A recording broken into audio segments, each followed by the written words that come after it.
Hello and welcome to Being Prodigy. Now put on your headphones and start learning. To get special study material, just contact us through the link in the description.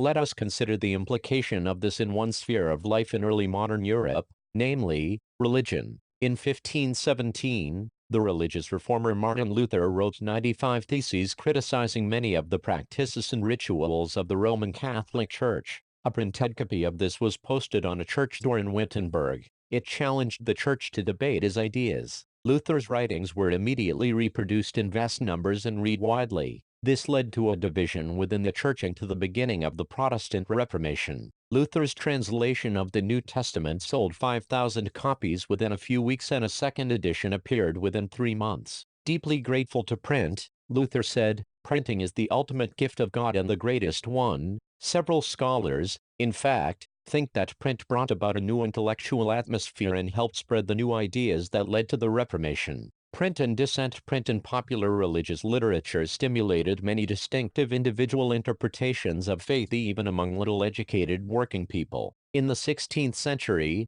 Minocchio, a miller in Italy, began to read books that were available in his locality. He reinterpreted the message of the Bible and formulated a view of God and creation that enraged the Roman Catholic Church. When the Roman Church began its inquisition to repress heretical ideas, Minocchio was hauled up twice and ultimately executed. The Roman Church, troubled by such effects of popular readings and questionings of faith, imposed severe controls over publishers and booksellers and began to maintain an index of prohibited books from 1558. The Reading Mania. Through the 17th and 18th centuries, literacy rates went up in most parts of Europe. Churches of different denominations set up schools in villages, carrying literacy to peasants and artisans. By the end of the 18th century, in some parts of Europe, literacy rates were as high as 60 to 80%. As literacy in schools spread in European countries, there was a virtual reading mania. People wanted books to read and printers produced books in ever-increasing numbers. New forms of popular literature appeared in print, targeting new audiences. Booksellers employed peddlers who roamed around villages, carrying little books for sale. There were almanacs or ritual calendars,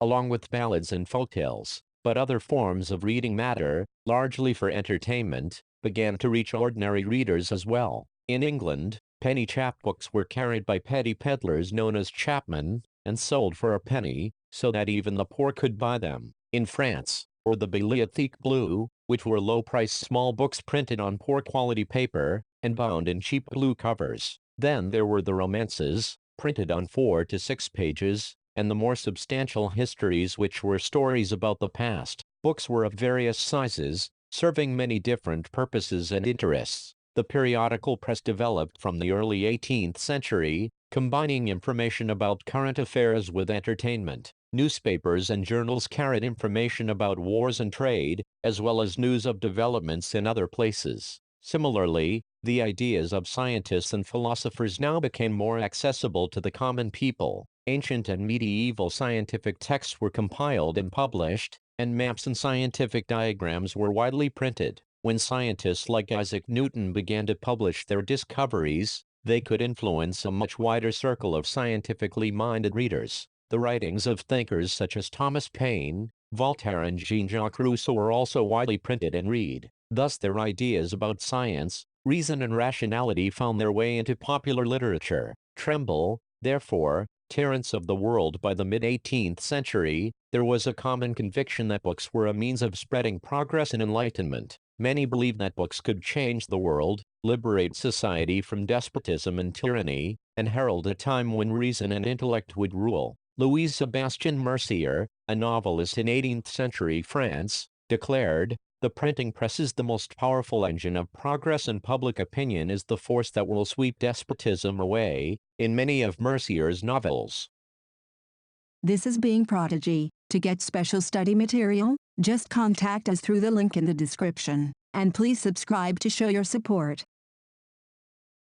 The heroes are transformed by acts of reading. They devour books, are lost in the world books create, and become enlightened in the process. Convinced of the power of print in bringing enlightenment and destroying the basis of despotism, Mercier proclaimed, "Tremble, therefore, Terrence of the world." trembled before the virtual writer print culture in the French Revolution. Many historians have argued that print culture created the conditions within which French Revolution occurred. Can we make such a connection? Three types of arguments have been usually put forward. First, print popularized the ideas of the Enlightenment thinkers. Collectively, their writings provided a critical commentary on tradition, superstition, and despotism. They argued for the rule of reason rather than custom, and demanded that everything be judged through the application of reason and rationality. They attacked the sacred authority of the church and the despotic power of the state, thus eroding the legitimacy of a social order based on tradition. The writings of Voltaire and Rousseau were read widely,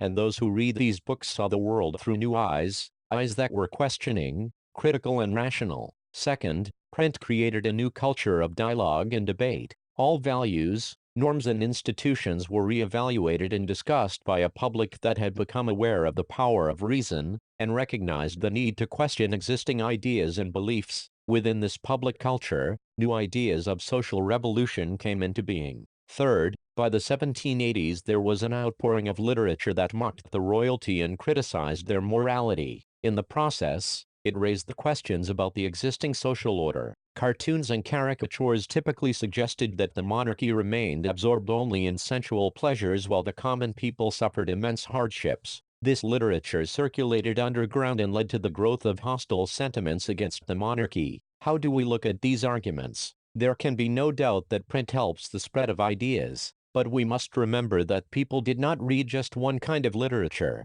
If they read the ideas of Voltaire and Rousseau, they were also exposed to monarchical and church propaganda. They were not influenced directly by everything they read or saw. They accepted some ideas and rejected others. They interpreted things their own way. Print did not directly shape their minds, but it did open up the possibility of thinking differently. The 19th century saw vast leaps in mass literacy in Europe, bringing in large numbers of new readers among children, women, and workers. Children, women, and workers as primary education became compulsory from the late 19th century. Children became an important category of readers. Production of school textbooks became critical for the publishing industry. A children's press, devoted to literature for children alone, was set up in France in 1857. This press published new works as well as old fairy tales and folk tales. The Grimm brothers in Germany spent years compiling traditional folk tales gathered from peasants. What they collected was edited before the stories were published in a collection in 1812. Anything that was considered unsuitable for children or would appear vulgar to the elites was not included in the published version. Rural folk tales thus acquired a new form. In this way, print recorded old tales but also changed them. Women became important as readers as well as writers. Penny magazines, see Figure 12, were especially meant for women, as were manuals teaching proper behavior and housekeeping. When novels began to be written in the 19th century, women were seen as important readers. Some of the best-known novelists were women: Jane Austen, the Bronte sisters, George Eliot. Their writings became important in defining a new type of woman, a person with will, strength of personality, determination, and the power to think. This is Being Prodigy. To get special study material, just contact us through the link in the description, and please subscribe to show your support.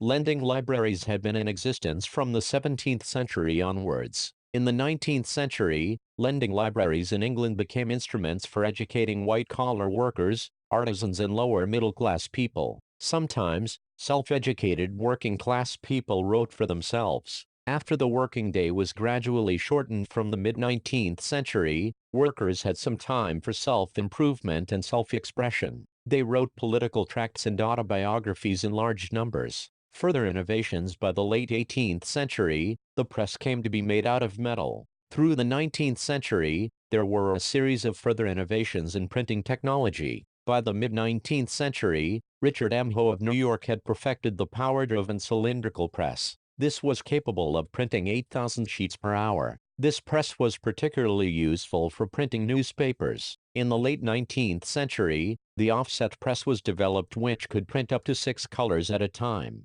From the turn of the 20th century, electrically operated presses accelerated printing operations. A series of other developments followed. Methods of feeding paper improved, the quality of plates became better, Automatic paper reels and photoelectric controls of the color register were introduced. The accumulation of several individual mechanical improvements transformed the appearance of printed texts. Printers and publishers continuously developed new strategies to sell their product. 19th century periodicals serialized important novels, which gave birth to a particular way of writing novels. In the 1920s in England, popular works were sold in cheap series, called the shilling series. The dust cover or the book jacket is also a 20th century innovation. With the onset of the Great Depression in the 1930s, publishers feared a decline in book purchases. To sustain buying, they brought out cheap paperback editions. India in the world of print. Let us see when printing began in India and how ideas and information were written before the age of print.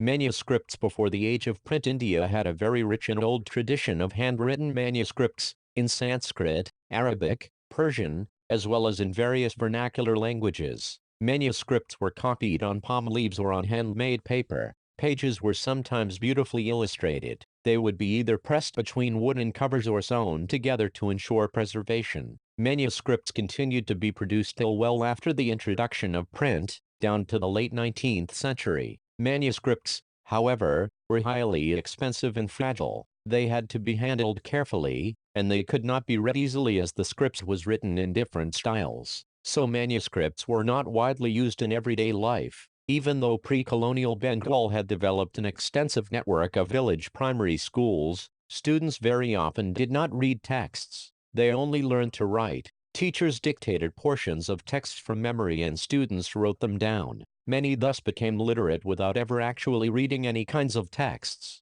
Print comes to India. The printing press first came to Goa with Portuguese missionaries in the mid-16th century. Jesuit priests learned Konkani and printed several tracts. By 1674, about 50 books had been printed in the Konkani and in Kannada languages. Catholic priests printed the first Tamil book in 1579 at Cochin, and in 1713 the first Malayalam book was printed by them. By 1710, Dutch Protestant missionaries had printed 32 Tamil texts, many of them translations of older works. This is Being Prodigy. To get special study material, just contact us through the link in the description. And please subscribe to show your support. Thank you and happy learning.